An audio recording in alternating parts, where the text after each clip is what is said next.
why I'm writing this book.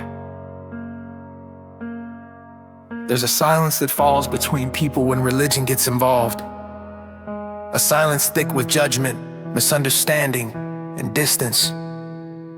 I've watched it happen too many times. Families torn apart, friendships ruined, all because of faith. Religion is supposed to unite us, give us purpose, and offer us hope. But more often than not, it builds walls. It separates us into us and them, the saved and the damned, the righteous and the wrong. I've seen it turn good people into strangers, and that breaks my heart. I'm writing this book because I'm tired of watching people drift away from each other over beliefs they never even chose for themselves. I'm tired of seeing people sacrifice their lives, their happiness, and their sense of self for promises that were made to control them. The truth is that religion, for all its talk of love and salvation, has been one of the most divisive forces in human history. And it's time we face that truth, no matter how uncomfortable it might be. I don't write these words lightly. I know the comfort faith provides. I know the sense of purpose it gives to those who follow it faithfully. I've felt it myself. But I've also seen the fear it instills, the fear of asking questions, the fear of stepping outside the lines, the fear of thinking for yourself. For many, religion isn't a choice, it's a cage. A cage built on centuries of dogma, fear, and manipulation. A cage that traps you in a cycle of guilt and obedience, where you're told that doubt is dangerous and that thinking for yourself will lead to damnation. How did we get here? How did something meant to uplift and enlighten become a tool for control, a weapon used to keep people in line? I'm writing this book to pull back the curtain, to show you what's really going on behind the scenes. Because what most people don't realize is that religion has always been about power. It's always been about control. From the earliest days of human civilization, religious leaders have held the keys to heaven in one hand and the threat of hell in the other, shaping the world in their image. Think about it. How many wars have been fought in the name of God? How many lives have been lost because someone believed their God was the right one, and anyone who didn't agree was a threat? How many people have been burned, tortured, and executed, all because of belief? Religion has always had blood on its hands, and yet we still cling to it. We still follow blindly, convinced that if we just do what we're told, we'll be saved. But saved from what? I've seen people sacrifice their present for a future they've been promised but can never prove. They give up their joy, their passions, their very sense of self, because they've been told that suffering in this life will lead to reward in the next. They've been told that if they just endure, if they just obey, they'll be rewarded with eternal bliss.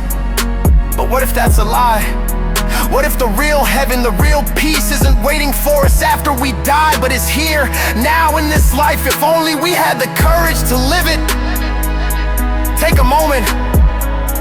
Think about the life you've been living. Think about the moments you've held back because you were waiting for something more, something better. Have you ever wondered why? Have you ever stopped and asked yourself if what you believe is really yours? Or if it was handed to you, passed down like an heirloom that you never had the chance to question? Because here's the thing, truth isn't afraid of questions.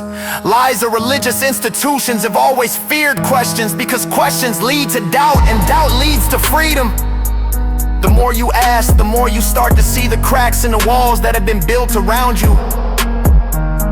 You start to see how much of your faith has been shaped by fear. Fear of hell, fear of being cast out, fear of not being good enough. And once you see that, it's hard to unsee it. I want you to feel uncomfortable reading this. I want you to feel that twist in your stomach, that resistance, that part of you that wants to close this book right now and walk away. Cause that's the part of you that's been conditioned to stay in line. That's the part of you that's been trained to avoid the hard questions. But I'm telling you, that discomfort is where the truth lives. I know it's not easy, I know how hard it is to question something that has been your foundation for so long. It feels like a betrayal. of yourself, your family, your community. But this book isn't here to tear down your faith. It's here to help you reclaim it on your own terms. It's here to give you the courage to see the world with clear eyes and to start living a life that's truly yours. Not one dictated by fear, guilt, or someone else's rules.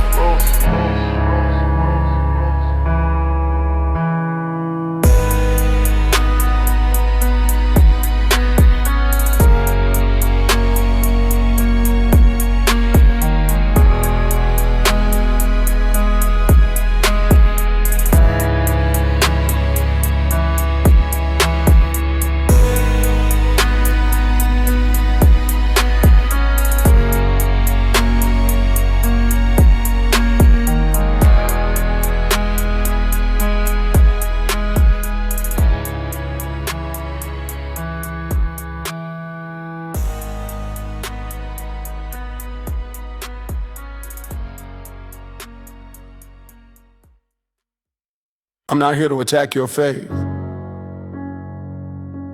I'm here to help you see it for what it really is. A system designed to control you, to keep you obedient and make you afraid of stepping out of line. The church, the mosque, the temple, they've all been built on the same foundation: power. It's not about your soul. It's about control. And it's time you took that power back. How many of you have lost someone because of religion? How many of you have lost friendships, relationships, or family members because of a difference in belief? How many of you have judged someone or been judged because of what you believe? It happens every day. People look down on each other, fight each other, and kill each other, all because of religion. And it's been happening for centuries. But here's the thing.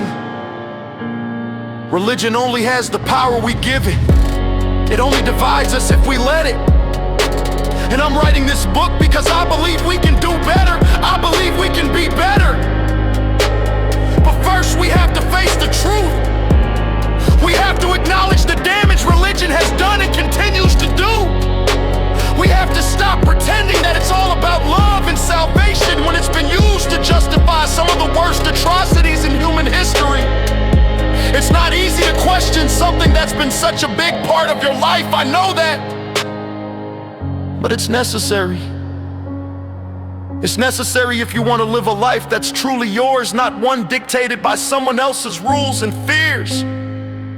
It's necessary if you want to break free from the guilt, the fear, and the judgment that religion has placed on your shoulders. And it's necessary if you want to start seeing the world and yourself with clear eyes. This book isn't about taking away your faith. It's about giving you the freedom to find it on your own terms, to reclaim your mind, your spirit, and your life from those who've tried to control it. I want to help you see beyond the stories you've been told, beyond the promises you've been fed, and beyond the fear that's kept you from questioning it all. Because here's the truth. You don't need religion to find meaning. You don't need dogma to find peace. And you sure as hell don't need fear to live a good life. The divine isn't out there waiting for you in the afterlife. It's here, now, within you. And the moment you stop living in fear of some promised heaven or hell, you'll start to see that. So here we are, at the beginning of a journey that won't be easy, but will be necessary.